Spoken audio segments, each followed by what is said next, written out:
एका पराभवानं खचणार नाही. राष्ट्रीय कार्यकारिणीच्या बैठकीमध्ये शरद पवारांचं वक्तव्य. पवारांचा कार्यकर्त्यांना नव्या उमेदीनं लढण्याचा संदेश.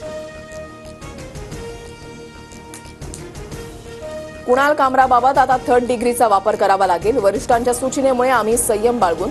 शंभूराज देसाईंची कामरावर प्रतिक्रिया.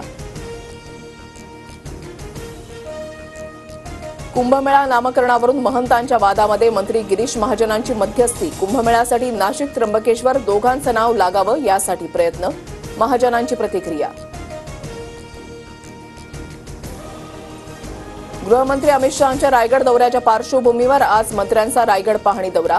भरत गोगावले, आशिष शेलार, चंद्रकांत पाटील रायगडची पाहणी करणार. अमित शहा 12 एप्रिलला रायगड दौऱ्यावर. प्रशांत कोरटकरची पोलीस कोठडी आज संपणार. कोरटकरला आज कोल्हापूर सत्र न्यायालयामध्ये हजर करण्यात येणार. पोलिसांनी कोरटकरला अज्ञात स्थळी ठेवल्याची माहिती.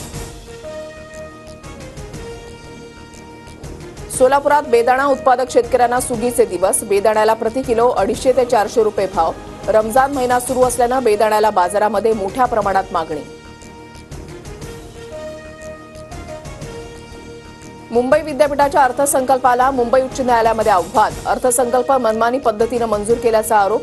अर्थसंकल्प मंजूर करण्याबाबतचा ठराव रद्द करण्याची मागणी. आज मुंबई उच्च न्यायालयामध्ये सुनावणी.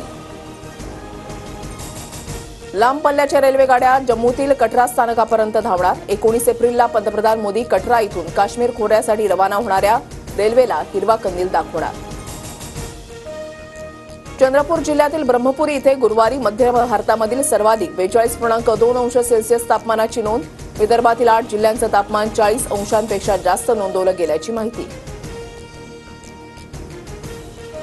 महाराष्ट्राची लोकप्रिय वृत्तवाहिनी आता फ्री डिशवर. 1 एप्रिलपासून TV9 मराठी डीडी फ्री डिशवर पाहता येणार.